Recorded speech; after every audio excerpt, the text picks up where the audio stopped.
Hello दोस्तों, welcome back to another tutorial of code bless me. तो आज का हमारा जो टॉपिक है वो है JSX। लास्ट वीडियो के अंदर हमने देखा था कि हम एक कंपोनेंट कैसे क्रिएट करते हैं और उसको कैसे अपनी एप्लीकेशन के अंदर यूज़ करते हैं। अगर मैं दोबारा आपको चल कर दिखाऊँ एक बार, तो यहाँ पर आप देखिए हमने एक फोल्डर बनाया था SRC के अंदर कंपोनेंट नाम से, और उसके अंदर एक फ़ाइल बनाई थी header.jsx, और उसको फिर हमने यहाँ पर app.js के अंदर यूज़ किया था इस तरह से। इसको इंपोर्ट भी किया था। तो ये था हमारा कंपोनेंट बनाने का तरीका और उसको यूज़ करने का तरीका।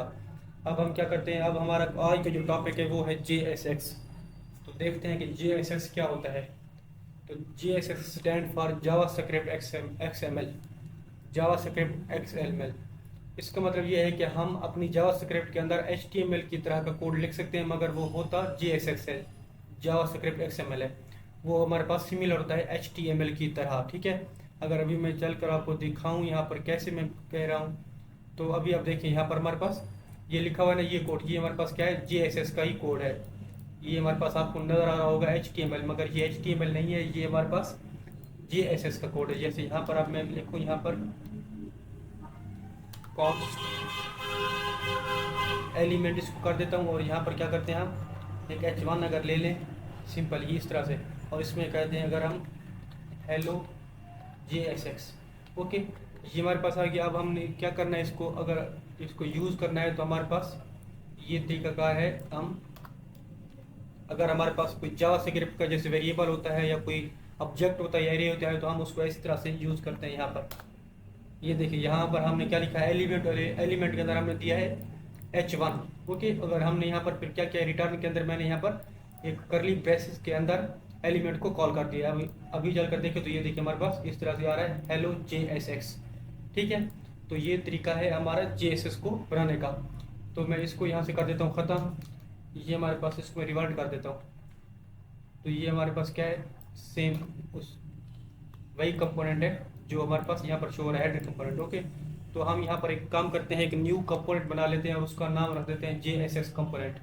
यहाँ पर देखिए मैं यहाँ पर करता हूँ, सॉरी, कंपोनेंट्स के अंदर एक न्यू फाइल बनाएंगे हम JSX। अच्छा, जो भी आप कंपोनेंट बनाएंगे या पेज बनाएंगे उसका फर्स्ट लेटर आपने कैपिटल रखना है। फर्स्ट लेटर कैपिटल नहीं रखेंगे तो हमें ये एरर देगा। फर्स्ट लेटर से ही ये जो रिएक्ट है इसको पता चलता है कि ये हमारे पास एक कंपोनेंट है या पेज है। तो मैं इसको कर देता हूँ JSX component, component dot JSX, okay. तो ये हमारे पास JSX कंपोनेंट क्या है, ये हमारे पास कंपोनेंट का नाम है, और जो हमारे पास डॉट JSX है ये एक्सटेंशन है जो कि हम हर कंपोनेंट या पेज के साथ देते हैं, ओके। अब यहाँ पर क्या करें, हमने अब फंक्शनल कंपोनेंट बनाना है, सॉरी कंपोनेंट नहीं, अभी आप ऐसे समझ लें हमने एक फंक्शन बनाना है। तो फंक्शन बनाने के लिए हमारे पास यहाँ पर एक एक्सटेंशन आती है, हम ताकि बार बार वो खुद से फंक्शन ना बनाए, आप जाएंगे यहाँ पर एक्सटेंशंस के ऊपर और यहाँ पे आप सर्च करेंगे ES7, ठीक है। ES7 आप जैसे यहाँ पर सर्च करते हो तो सबसे पहले आपको ये एक्सटेंशन मिल जाएगी ES7 plus react native snippets की। आप इसको इंस्टॉल कर लोगे। जैसे आप इसको इंस्टॉल करोगे तो फिर आप जब भी अपने कंपोनेंट बनाओगे न्यू, तो आपने सिर्फ ये यहाँ पर RAFCE लिखना है, उसके बाद इंटर प्रेस कर देना है। तो ये देखिए आप, ये अब आपके पास एक कंपोनेंट बन चुका है फंक्शनल, ठीक है। एक फंक्शन, उसको आप समझ सकते हैं, ये हमारे पास एक एरो फंक्शन बन चुका है, ठीक है। इसको फिर हमने एक्सपोर्ट किया है। अब इसको यूज़ करने का तरीका वही है कि हम इसको क्या करेंगे, app.js के अंदर यूज़ करेंगे इस हेडर के बाद। मैं अगर यहाँ पर करूँ इसको तो अभी हमारे पास क्या हो जाएगा, यहाँ पर देखिए सजेशन मेरे पास आ रही है, मैं इस पर क्लिक करता हूँ तो ऊपर हमारे पास ये कंपोनेंट इंपोर्ट भी हो चुका है और यहाँ भी आ चुका है। इसको हम यहाँ पर सेल्फ क्लोज कर देते हैं और सेव करता हूँ। अब चल कर देखिए हमारे पास, तो ये देखिए ये हमारे पास हेडर कंपोनेंट है जो हमने पहले बनाया था, और ये हमारे पास क्या है, JSX कंपोनेंट। तो JSX हमारे पास, अब देखते हैं किस तरह से हम इसको यूज़ करते हैं। तो JSX को हमारे पास लिखने के कुछ रूल्स होते हैं। सबसे पहला रूल ये है कि हम JSX को किसी भी एक पेरेंट डिव के अंदर या हम कहते हैं रिएक्ट फ्रेगमेंट के अंदर लिखते हैं। अभी अभी जैसे मैं यहाँ पर लिखूँ H1 और इसको कर दूँ हेलो JSX, ओके। सॉरी, इसको मैं यहाँ पर ये कर देता हूँ इस तरह से, ये देखिए, ठीक है, इस तरह से कर देता हूँ। अभी अगर चल कर देखूँ मैं यहाँ पर, तो ये देखिए हमारे पास यहाँ पर आ रहा है हेलो JSX। अभी मैं क्या करता हूँ, इस कंपोनेंट को जो हमारे पास हेडर कंपोनेंट है ना, इसको मैं यहाँ पर कमेंट कर देता हूँ ताकि ये आपको कंफ्यूज ना करे। अभी आप देखिए यहाँ पर हमारे पास आ रहा है हेलो JSX, ओके, अगर इसके नीचे मैं कुछ और लिखना चाहूँ, जैसे हमारे HTML के अंदर हम टैग लिखते हैं H tag then P tag, तो इसके बाद मैं क्या लिखूंगा यहाँ पर पी टैग और इसमें कर दूंगा हेलो वर्ल्ड, या इसमें कर देते हैं हेलो पैराग्राफ। ठीक है, ये मैं देखता हूँ। तो यहाँ पर आप देखिए हमारे पास एक एरर आ चुका है। अगर यहाँ भी जाऊँ मैं तो हमारी एप्लीकेशन देखिए यहाँ पर क्रैश हो चुकी है। ओके, अगर हम यहाँ पर होवर करें तो ये हमको बताएगा कि हमारे पास क्या एरर है। तो जैसे मैं यहाँ पर देखने होवर करता हूँ, ये मैं कहता है JS expression must have one parent element. इसका ये मतलब है कि हमारे पास अगर हम कोई पेरेंट डिव यूज़ नहीं करते तो हमारे पास सिर्फ हम यहाँ पर हेलो वर्ल्ड ही लिख सकते हैं, या तो फिर हम यहाँ पर डिव यूज़ करें, या फिर हमारे पास होता है एक रिएक्ट फ्रेगमेंट वो यूज़ करें। वो हमारे पास किस तरह से यूज़ होता है, मैं इसको यहाँ पर करता हूँ कट, और यहाँ पर सिंपल एक लेंगे डिव। ये डिव लेंगे, इसके अंदर आप लिखें आप H1, उसके बाद यहाँ पर आप लिखें पी टैग, यहाँ पर आप कर दें हेलो पैराग्राफ,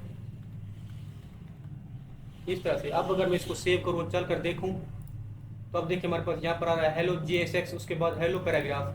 तो इसका मतलब है कि हम अपने जो JSX का कोड है इसको एक पेरेंट या पेरेंट एलिमेंट के साथ, इसको कहते हैं रैपर, तो रैपर के अंदर हम इसको लिखते हैं।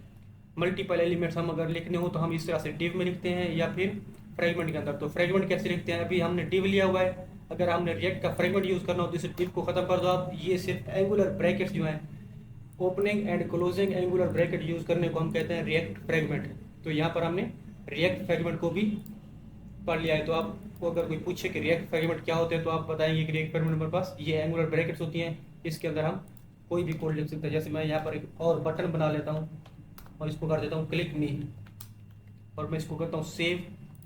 अब यहाँ पर चल कर देखें हम, तो ये देखिए हमारे पास जितने भी हम एलिमेंट लिखते जाएंगे ये हमारे पास इस तरह से शो होते जाएंगे। तो आई होप कि आपको समझ आ गई होगी कि हम JSS को एक रैपर के अंदर या एक फ्रेगमेंट के अंदर लिखते हैं इस तरह से। ठीक है, ये हमारे पास हो गया। उसके बाद हमारे पास एक और यहाँ पर तरीका है, ये हमारे पास आपको मैंने बताया है JSX है, HTML नहीं है। तो यहाँ पर हम क्या करते हैं, अगर कोई स्टाइल अप्लाई करना हो तो उसके लिए हम यहाँ पर HTML के अंदर लिखते थे क्लास, इस तरह से लिखते थे क्लास, और यहाँ पर क्लास देते थे जैसे हमारे पास हेडिंग। ओके, जैसे हम यहाँ पर क्या करते थे, यही क्लास देते थे। ओके, अब हमने क्या करना है, इसको app.js के अंदर अगर जाएं, यहाँ पर सॉरी app.js के अंदर नहीं, अगर ये अब इस हेडिंग के ऊपर हमने कुछ क्लास अप्लाई करनी है तो हम क्या करेंगे, यहाँ पर इस हेडिंग को जाकर टारगेट करेंगे जब अपनी CSS वाली फाइल के अंदर। तो CSS कहाँ लिखनी है वो भी मैं आपको बाद में बताऊंगा। अभी आप ये समझ लो, सिर्फ अब यहाँ पर हम HTML के अंदर लिखते थे क्लास, मगर अब यहाँ पर हम क्लास नहीं लिख सकते। अब यहाँ पर हमने लिखना है क्लास नेम, ये JSS का रूल है JSS को लिखने का। अब यहाँ पर हम क्या लिखेंगे, क्लास नेम, उसके बाद यहाँ पर जो भी हमने क्लास का नेम देना होगा वो लिखेंगे। ID हम जैसे लिखते थे ID, यहाँ पर हम वैसे ही लिखेंगे सेम जैसे हमारे पास HTML के अंदर थी, मगर सिर्फ यहाँ पर क्लास चेंज होगी। क्लास की बजाय हम लिखते हैं क्लास नेम। वो इसलिए यहाँ पर क्लास नेम लिखते हैं क्योंकि क्लास जावास्क्रिप्ट के अंदर आपको पता है कि कीवर्ड है, तो इस वजह से ये क्लैश कर जाता है। मतलब हमारे पास इसको पता नहीं चलता रिएक्ट को कि ये जो क्लास हमने लिखी है ये हमारे पास HTML का या JSS का एट्रीब्यूट है या फिर हमारे पास जावास्क्रिप्ट का कीवर्ड है। तो इस वजह से हम यहाँ पर लिखते हैं क्लास नेम। तो ये हमारे पास, आई होप कि आपको समझ आ चुकी होगी इस चीज़ की। तो उसके बाद यहाँ पर हमारे पास क्या है, इवेंट्स। हम यहाँ पर जो भी इवेंट्स लिखते हैं, जैसे यहाँ पर हमने बटन बनाया, अगर इसके ऊपर हम ऑन क्लिक लगाएं और यहाँ पर लिखें हम इसको हैंडल क्लिक, तो यहाँ पर हैंडल क्लिक हम इस तरह से लिखते हैं। इसका क्या मतलब है, हमारे पास ये हमारे पास कैमल केस के अंदर जो हमारे पास इवेंट हैंडलर्स होते हैं वो हम लिखते हैं कैमल केस के अंदर। अगर इसको मैं डिफाइन करूँ, अब यहाँ पर चलकर कॉन्स्ट एक फंक्शन बना लेता हूँ हैंडल क्लिक के नाम से, और ये हमारे पास क्या होगा, एरो फंक्शन, और इसको मैं यहाँ पर एक अलर्ट लगा देता हूँ और यहाँ कर देता हूँ button is clicked, button is clicked. ये बहुत ही बेसिक सी जावास्क्रिप्ट है यार। ऊपर देखिए हमारे पास क्या है, जावास्क्रिप्ट हमने फंक्शन बनाया है और उसको यहाँ पर क्या किया हुआ है, हमने रेफरेंस उसका दे दिया है। ठीक है, अब अगर चलकर देखें हम, यहाँ पर मैं जैसे यहाँ पर क्लिक करता हूँ बटन के ऊपर तो हमारे पास देखिए यहाँ पर एक अलर्ट शो हो रहा है, बटन इज क्लिक्ड। तो ये हमारे पास इवेंट हैंडलर को मैं ये कहना चाहता हूँ आपसे कि इवेंट हैंडलर को हम क्या करते हैं, इस हैंडल क्लिक को जैसे हमने लिखा है इस तरह हम लिखते हैं इसको कैमल केस के अंदर। जो हमारा फर्स्ट लेटर है वो स्मॉल होगा और जो नेक्स्ट हमारा वर्ड होगा उसका लेटर कैपिटल होगा। तो ये तरीका है हमारे पास इवेंट हैंडलर को यहाँ पर लिखने का। कैमल केस के अंदर हम इवेंट हैंडलर को लिखते हैं। तो ये था हमारा JSS का कोड। तो JSS हमारे पास सिमिलर होता है HTML की तरह, मगर ये HTML नहीं होता, ये हमारे पास होता है JSX। ओके, उसके बाद हमारे पास एक्सप्रेशन हम JSX के अंदर कैसे लिख सकते हैं। एक्सप्रेशन का मतलब ये है कि जावास्क्रिप्ट का कोई हमारे पास वेरिएबल है या कोई उसकी हमारे पास क्या है, उसको कहते हैं एरे है या ऑब्जेक्ट है, उस तरह। जैसे ये मैं यहाँ पर लिखता हूँ const name is equal to code bless me, code bless me. तो ये हमारा क्या हो गया, नेम हो गया। अगर हम इसने इस नेम को अगर यहाँ पर यूआई के ऊपर शो करवाना हो तो वो हम कैसे यहाँ पर लिखेंगे, तो इसको क्या कहते हैं हम, एम्बेडिंग एक्सप्रेशन इन जावास्क्रिप्ट। तो जावास्क्रिप्ट का जो ये एक्सप्रेशन है इसको हम यहाँ पर कैसे लिखेंगे, तो उसके लिए आप सिंपली यहाँ पर हेलो जेएसएस की बजाय हम कर देते हैं हेलो नेम लिखना है, तो उसको हम लिखते हैं करली ब्रेसेस के अंदर, यहाँ पर हम नेम लिख देंगे। ओके, अब अगर चलकर देखें हम यहाँ पर, तो ये देखिए हमारे पास आ रहा है हेलो कोड ब्लेस मी। इस तरह से हम यहाँ पर डायनामिक कंटेंट शो करवाते हैं अपना। यहाँ पर नेम जैसे कोई हो गया, यहाँ पर जैसे मैं यहाँ पर और एक वेरिएबल लेता हूँ const age is equal to 23, ठीक है। और यहाँ करता हूँ मैं माई एज इज, उसके बाद यहाँ क्या करेंगे, करली ब्रैकेट डालेंगे और यहाँ पर दे देंगे एज वेरिएबल जो ऊपर हमने बनाया है। तो अब चलकर देखें, यहाँ पर देखें hello code bless me my age is 23। तो ये हमारे पास तरीका है JSS के अंदर एक्सप्रेशंस लिखने का। इस तरह से हम अपने एक्सप्रेशंस लिखते हैं। ओके, तो ये हमारे पास क्या है, यहाँ पर हम वेरिएबल्स भी यूज़ कर सकते हैं, कोई फंक्शन यूज़ कर सकते हैं, उसके बाद यहाँ पर टर्नरी ऑपरेटर भी यूज़ कर सकते हैं। तो टर्नरी ऑपरेटर्स मैं आपको आगे बताऊँगा कि हम किस तरह से यूज़ करते हैं। तो अब जो भी आपको जावास्क्रिप्ट का एक्सप्रेशन लिखना हो आप क्या करेंगे, इस करली ब्रैकेट के अंदर लिखेंगे। ये हमारे पास करली ब्रैकेट है, तो यहाँ पर आप जावास्क्रिप्ट का एक्सप्रेशन लिखोगे, ठीक है। एक यहाँ पर कंडीशनल रेंडरिंग की मिसाल ले लेते हैं, एक एग्जांपल ले लेते हैं कि कंडीशनल रेंडरिंग हमारे पास कैसे होती है। मैं इस कोड को यहाँ पर अगर ख़त्म कर दूँ अभी के लिए और इसको भी ख़त्म कर दूँ। कंडीशनल रेंडरिंग क्या है, हमारे पास एक अगर हमारे पास चीज़ ट्रू है तो वो कोड हम रन करें, अगर वो नहीं ट्रू तो दूसरी चीज़ रन करवाएं। जैसे हमारे पास इफ़ एल्स है, ठीक है। तो हम यहाँ पर कंडीशनल रेंडरिंग देख रहे हैं टर्नरी ऑपरेटर की हेल्प से। तो मैं यहाँ पर करता हूँ const is logged in is equal to true. ये हमारे पास क्या है, सिंपल सा एक हमने, सॉरी कॉन्स्ट के स्पेलिंग में से गलती हो गई है, const is logged in true. इसका सिंपल मतलब यह है कि हमने एक वेरिएबल बनाया है और उसमें हमने उसको क्या किया, ट्रू कर दिया। ये हमारे पास बूलियन वेरिएबल है। अब इसके अंदर चले अगर हम, अब इसके अंदर हम चलें तो इसको हम कैसे शो करवा सकते हैं। यहाँ पर रिटर्न के अंदर चलते हैं, यहाँ पर हम चेक करेंगे एक्सप्रेशन लिखना है तो कैसे लिखते हैं हम, करली ब्रैकेट के अंदर, और यहाँ लिखेंगे इज लॉग्ड इन। अगर हमारे पास लॉग्ड इन है तो क्या करेंगे, यहाँ पर वेलकम बैक, यहाँ कर देते हैं वेलकम बैक। अगर हमारे पास लॉग्ड इन नहीं है यूज़र, इसका मतलब है लॉग आउट, तो हम यहाँ पर क्या करेंगे, आप कॉलम देंगे और यहाँ पर लिखेंगे प्लीज़ लॉग इन। ये चीज़ अगर इसको मैं सेव करूँ और चल कर देखूँ यहाँ पर, तो यहाँ पर देखिए हमारे पास वेलकम बैक शो कर रहा है। वो इस वजह से मैं वेलकम बैक यहाँ पर शो कर रहा है। आप देखिए यहाँ पर ये क्या कर रहा है, वेलकम बैक, और यहाँ पर हम इस वजह से शो कर रहे हैं क्योंकि हमने यहाँ पर लॉग इन ट्रू कर दिया। अगर इसको मैं फॉल्स कर दूँ यहाँ पर तो हमें ये शो करेगा प्लीज़ लॉग इन। तो ये क्या हमें ये शो कर रहा है, प्लीज़ लॉग इन। तो इस तरह से हम क्या करते होते हैं, अपना जो एक्सप्रेशन है उसको शो करते हैं, और टर्नरी ऑपरेटर को हम इस तरह से यूज़ करते हैं। अगर एक हमारे पास कंडीशन ट्रू है तो ये एल्स हमारे पास ये वाली स्टेटमेंट हमें शो होगी यूआई के ऊपर। तो ये हमारे पास था कंडीशनल रेंडरिंग। आपने इसको देख लिया कि हम कंडीशनल रेंडरिंग किस तरह से करते हैं। अगर एक और मैं आपको एग्जांपल दूं यहाँ पर, तो मैं यहाँ करता हूँ शो मैसेज।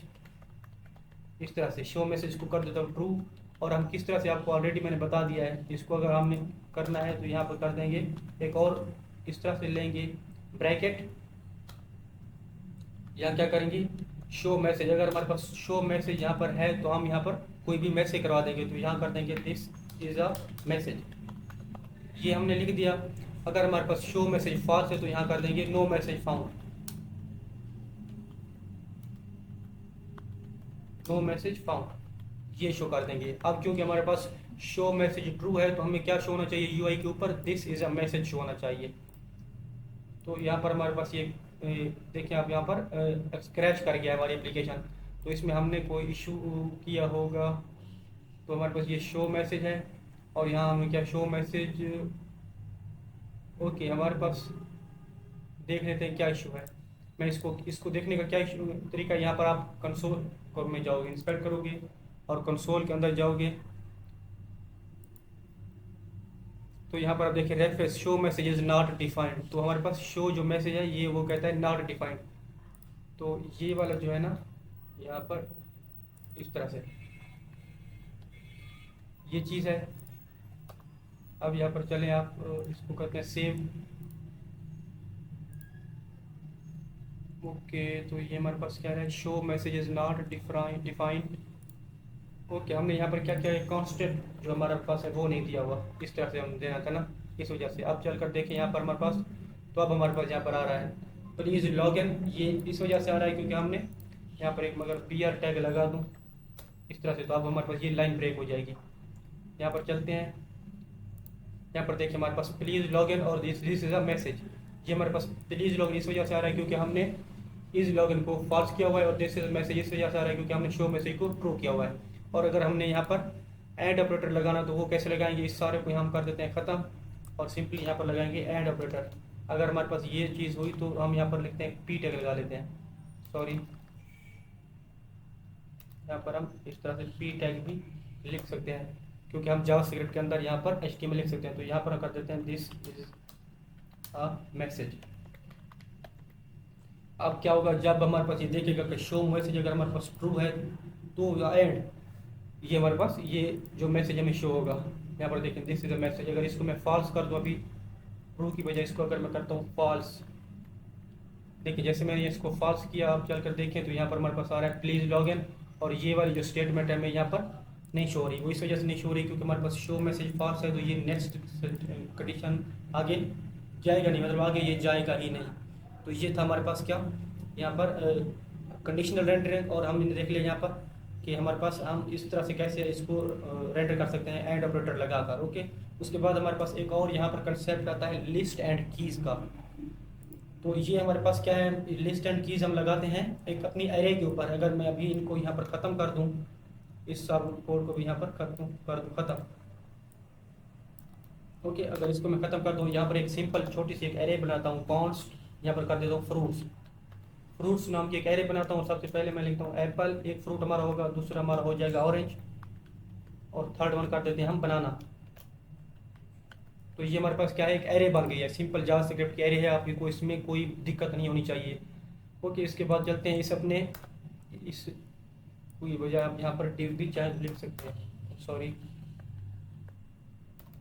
आप चाहें तो यहाँ पर डिव भी लिख सकते हैं। आप इस डिव के अंदर चलते हैं। अब हमने क्या करना है, इस फ्रूट्स को लिखना है। तो मैंने आपको बताया कि हम किस तरह से लिखते हैं, करली ब्रैकेट के अंदर, और इसके ऊपर हम क्या करते हैं, एक मैप मेथड लगाते होते हैं। तो मैं यहाँ पर लिखता हूँ सिंपली, यहाँ पर पहले तो एक यूएल ले लेते हैं, यूएल, उसके बाद यहाँ पर लिखते हैं फ्रूट्स डॉट मैप। जावास्क्रिप्ट का मैप मेथड आपने होप के पढ़ा होगा, ये बहुत यूज़ होता है रिएक्ट के अंदर। उसके बाद यहाँ पर एक लेते होते हैं हम ऑब्जेक्ट, जैसे मैं यहाँ पर सिंपल ले लेता हूँ फ्रूट एक ऑब्जेक्ट। उसके बाद यहाँ पर लेंगे हम इंडेक्स। इंडेक्स हमारे पास क्या करेगा, ये अगर हम इसको यूज़ करते हैं, मैं आपको बताता हूँ इंडेक्स हमने यहाँ पर क्यों लिया है। ओके, तो यहाँ पर हमने फ्रूट ले लिया है। अब यहाँ पर क्या करते हैं, मैं इस तरह से लगाऊंगा एरो, देन यहाँ पर लगाएंगे हम स्मॉल ब्रैकेट्स और नीचे आ जाएंगे, ठीक है। और यहाँ पर सिंपली हमने एक LI बना लेनी है इस तरह से लिस्ट, ठीक है। अब क्या करते हैं, इस LI के अंदर सबसे पहले हमने देना होता है की के अंदर हम देते होते हैं इंडेक्स। की हमारे पास यूनिकली आइडेंटिफाई करती है हर एक एलिमेंट को। जैसे हमारे पास फर्स्ट टाइम ये अगर इस पर मैप लगाया है तो फर्स्ट टाइम हमारे पास क्या शो होगा, यहाँ पर एप्पल शो होगा, तो ये यूनिकली आइडेंटिफाई करेगी कि ये हमारे पास एप्पल ही है। इसी तरह सेकंड टाइम हमारे पास ऑरेंज शो होगा, तो ये यहाँ पर शो करेगी कि ऑरेंज का इंडेक्स नंबर क्या है, तो ये हमारे पास ऑरेंज का ही इंडेक्स नंबर लेगी, ताकि हम इसको यूनिकली आइडेंटिफाई करवा सकें। उसके बाद यहाँ पर हमने एक्सप्रेशन लिखना है, दोबारा क्या लिखेंगे, यहाँ पर फ्रूट, ये लिखेंगे सिर्फ फ्रूट। ओके, अब चलकर यहाँ पर देखें हम, तो ये देखिए हमारे पास यहाँ पर आ रहा है एप्पल, ऑरेंज और बनाना। तो ये सिंपली हमारे पास हर एक का इंडेक्स नंबर यूनिकली आइडेंटिफाई करने के लिए इसमें यूज़ हो रहा है। तो इस तरह से हम लिखते हैं यहाँ पर, ये हमारे पास लिस्ट एंड कीज़ होती है, इसको आप कह लेते हो। ये हमारे पास क्या है, एक लिस्ट है, और ये हमारे पास यहाँ पर की शो हो रही है, हमने यहाँ पर की शो कर दी, लिस्ट को मैप करवा के यहाँ पर की प्रॉपर्टी दे दी है। जब भी आप मैप मेथड यूज़ करोगे तो आप यहाँ पर की प्रॉपर्टी लाजमी दोगे। ओके, कि हमारे पास क्या करती है, हमें रिएक्ट में आइडेंटिफाई करती है कि हमारे पास कौन सा एलिमेंट चेंज हुआ है। जैसे इसके ऊपर हम कुछ चेंज करेंगे तो सिर्फ यही एलिमेंट चेंज होगा, बाकी दो चेंज नहीं होंगे। ये सिर्फ इस वजह से होंगे क्योंकि हमने यहाँ पर की प्रॉपर्टी दी हुई है इंडेक्स। ओके, अगर आपके पास कोई यूनिक आईडी होगी तो हम यहाँ पर यूनिक आईडी भी यूज़ कर सकते हैं। अभी के लिए क्योंकि हमारे पास इंडेक्स ही है तो हम यहाँ पर इंडेक्स ही यूज़ करेंगे। ओके, ये तो हमारे पास हमारे पास लिस्ट एंड कीज़ का कंसेप्ट। तो आज के हम इस लेक्चर के अंदर हमने देखा है कि हमारे अपने प्रोजेक्ट के अंदर जीएसएस को कैसे यूज़ कर सकते हैं, जीएसएस के रूल्स हमने देखे हैं, उसके बाद हमने कंडीशनल रेंडर देखी है, एंड ऑपरेटर देखा है, देन हमने देखा है लिस्ट एंड कीज़ क्या होती हैं। ओके, तो ये चीज़ें हमने देखी हैं। आपके लिए इतना ही, मिलते हैं एक न्यू ट्यूटोरियल के अंदर। अगर आपको वीडियोस पसंद आ रही है तो प्लीज़ मेरे चैनल को सब्सक्राइब कीजिए, वीडियो को अपने दोस्तों के साथ शेयर कीजिए, वीडियो के ऊपर कमेंट कीजिए और लाइक कीजिए।